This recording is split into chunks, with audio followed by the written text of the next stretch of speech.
Hey everyone, I'm Stephanie. And I'm Sandy. And this is the Italian American Stories podcast.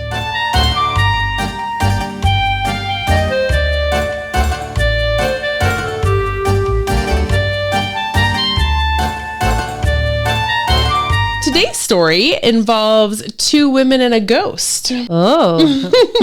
We probably should have saved this one for Halloween, but that's all right. We'll tell it in a spring spook. A spring spook. There we go. I like that. And actually, this is kind of cool because this story takes place in Wisconsin. And I think this is our first Wisconsin story. Oh, okay. Yeah, I'm pretty I don't sure. recall one. Me either. Kind of that whole area, the Michigan and stuff. Right. I had a story that I wanted to do on a Michigan family, and it was it's like this murder mystery story. And I started pulling the research, and then a really big podcast out there did the story, and I was like, oh man, but we'll probably do it one day. They did? Yeah. Wow. It happened in Detroit, Michigan. It's a whole crazy story. We'll probably do it one day, but I was like, well, I feel like we have to wait a while now since this really big, and they're not an Italian podcast. They're just a true crime podcast. So. Okay, so let's go ahead and dive on into this story. The two women involved in this story are Angelina Farrina and Mary Sanfelippo. And in 1949, these two women found themselves in court battling each other over $50,000, which today is about $670,000. Jeez. I know. And what year is it? 1949. So let's figure... That always shocks me. I'm thinking, where'd you get all this money? Because let's say there's no inflation and $50,000 is the same amount as today. Where did you get all that money? I know. That's a lot of money. But all right, let's dive on in and figure out why these two women were battling. So we'll start with the family history, and we'll start with Angelina first. Angelina, she was born in Sicily on January 12th, 1900, and came to America with her family in 1915. And at some point, her family, for whatever reason, found their way to Wisconsin. Yeah, I wonder if they had family there. Yeah, or if there was a certain industry that drew them to Wisconsin. Because, in Colorado, a lot of the early Italians who came over, it was for mining and a little bit of railroads, but mostly mining. Right. So they settled in Milwaukee, Wisconsin, and Angelina, she married Rosario Farrina, and the couple, they went on to have 7 children. So we'll dive into Mary Sanfelippo's history now. Mary was born in Italy in 1889, and at the age of 16, she came to America with her family, and she married Anthony Sanfelippo on February 29th, 1908, and then the couple moved to Milwaukee, Wisconsin, and they also had 7 children. Wow. Yeah, it's kind of interesting. And that was leap year. Yeah, I know. I thought about that when I was writing this too. I was like, oh, cool. But honestly, there's not a lot of information on either family until around 1935. So that's where we'll pick up and start our story. So like I said, around 1935-ish, Mary started noticing some strange happenings in her home. She started hearing strange noises and noticing that things were kind of being misplaced around her house. And she wasn't really sure what to do about this, but she started having suspicions that their home was full of ghosts or spirits, however you want to refer to it. And the thing is Mary and her family, they also ran a tavern out of their home. And a lot of the weird things were mainly happening in the tavern area of their house. So where they ran their business. But they would still hear weird noises like at night when they were trying to go to sleep and stuff. So she was getting concerned about this, and I read one article where she was able to rule out that it wasn't her children moving things around and misplacing things. Yeah, pranking and just being kids and being loud or whatever. So Mary decided that she would go visit Angelina. And Angelina was known to be a, quote, sorceress. And Mary went to her hoping that Angelina could help her figure out what was happening within her home and what these ghosts wanted. So Angelina, she loved things like crystal balls. She would tell people's fortune with tarot cards out of her home. People would pay her to go cleanse or sage their home when they bought a new home. Oh, okay. And so that's why Mary was like, I'll go to Angelina because maybe she can help me figure this out. So when Mary went to Angelina's house, Angelina pulled out her crystal ball and looked into it and told Mary that she's right. You have ghosts in your house and they're not happy with you or your family. She also told her that the only way to make these ghosts happy was to give them money. Angelina said that the ghosts didn't like the money that they were earning from the tavern because they felt that it was dirty money because people were paying them to come drink and stuff. So they wanted a portion of them from this crystal ball. From this crystal ball. At her house. At her house, yeah. In order to make them happy, the ghosts wanted some of that money. And I'm thinking, well, what is a ghost going to do with money? Right. And Angelina told her that if she didn't give the ghosts some of the money, that they would actually end up going after her children and make them go crazy. So Mary's like, I got to get these ghosts out of here because they're going to go after my kids. And yeah, I guess if she's really believing all this. But I guess also you have the ghosts in your house. Something's going on. Something's going on and you're concerned about that. Right. And so then if you go to somebody and they kind of justify what you're feeling, right, or what you've thought has been happening, then she also told Mary that the ghosts would drive away the business from the tavern they owned and that they could lose, their income, their livelihood. And her husband could possibly be killed by these ghosts if she didn't give them money. We're at dire straits now. Right. We got to figure something out. So she told Mary that the ghosts wanted a weekly payment to keep them happy. And the payment needed to be in on Monday before midnight every week so that they could start the week fresh. How does she pay these ghosts? Let me guess who she's going to have to go through. Yes, exactly. Angelina also told Mary that the ghosts didn't have a particular amount in mind, but that some donation needed to be made. And of course, Angelina, like you just said, would take care of the payments for her. And I'm not making fun of that. I mean, I don't have the ghosts in my house. It's the whole money thing for me. Right. Where it's like, oh, okay. Now, she did tell Mary that what she would do with the money is she would burn it because that's what the ghosts wanted her to do. So she told Mary that it's dirty money and it needs to be looked at as a sacrifice. And so once she gave her the money, she would burn it every week. Once it was burned, the ghosts would be happy. And instead of making noises in her house, they would sing. Okay. Yeah.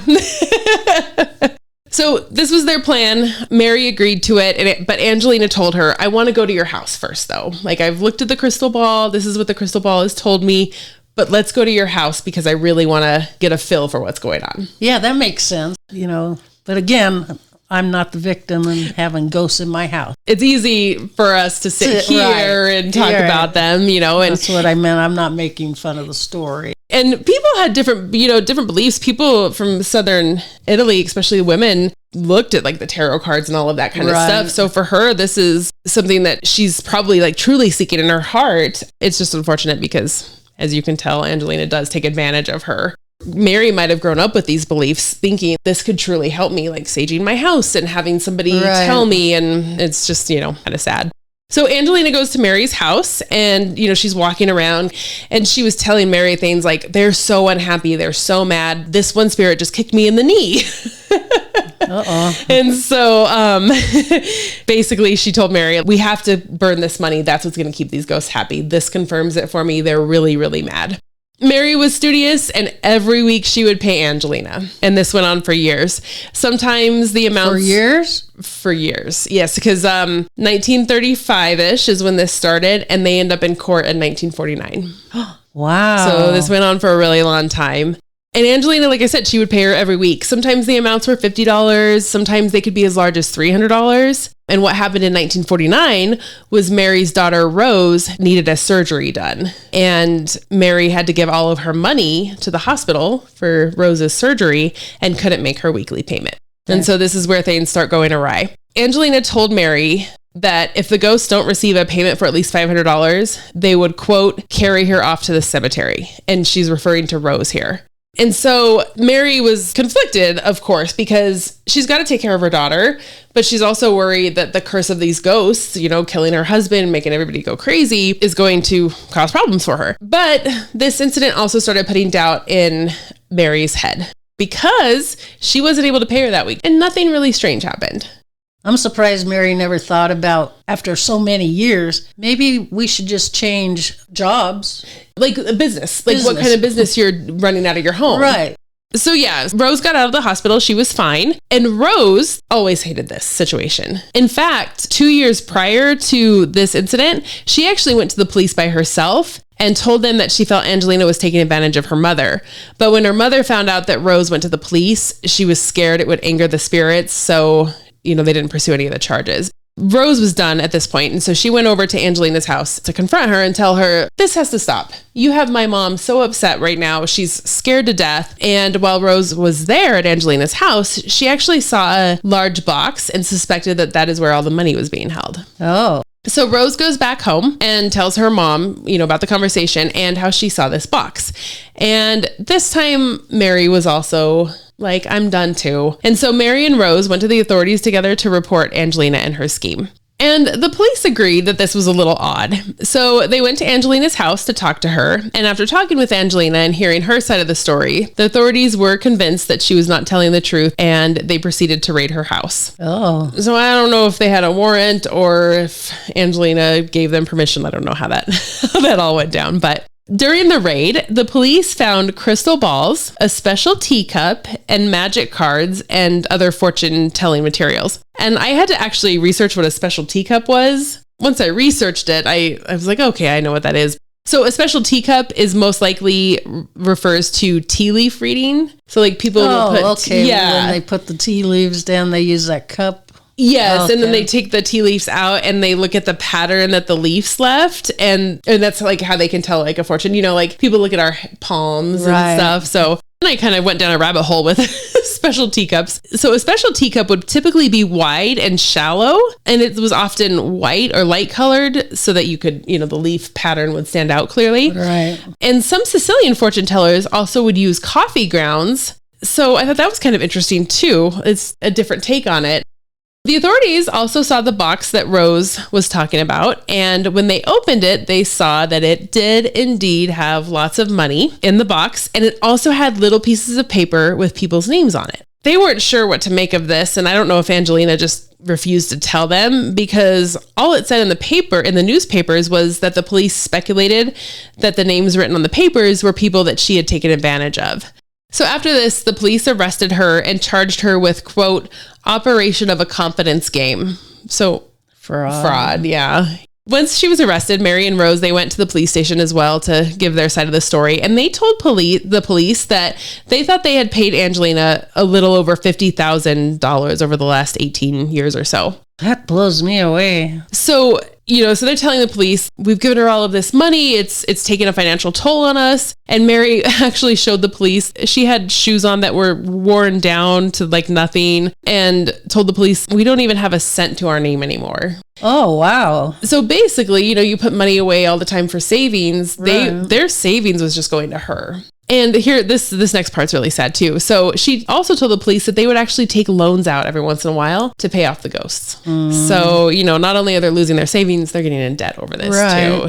Now, when Angelina was interviewed by the police, she denied all of this and told the police officers that she didn't use a crystal ball. But I thought that was funny because I'm like, well, they found it in your house. Right.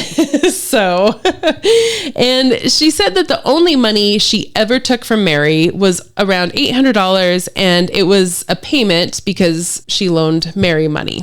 However, Angelina spent a couple of days in jail, and after those 2 days, she came forward and confessed to the crime. So she told the police that she did take money from Mary, but she said it was not $50,000. She thought it was only around $1,400. So that's a wide range. It's a huge range. And you have to think over 18 years, maybe it's not 50,000, but I bet it's not 1,400 either. Right. So Angelina said she would spend the money on groceries, but she also told the police that even though she took the money, she still went to church and prayed for the spirits to leave Mary and her family alone. There's that. Yeah. And for the police, they didn't believe Angelina at all. The $1,400 part, they didn't believe that was the amount. They thought that it had to definitely be a larger size because of what you and I just talked about, 18 years of this. Right, 1,400 doesn't, divide that into 52 weeks a year, And so the police asked Angelina why she took Mary's money if she knew that it wasn't doing any good. And Angelina responded, quote, there were times when I didn't want anything to do with Miss Sanfelippo, but she cried and insisted that I take the money. So it's almost like she's kind of trying to pass the blame off on Mary here.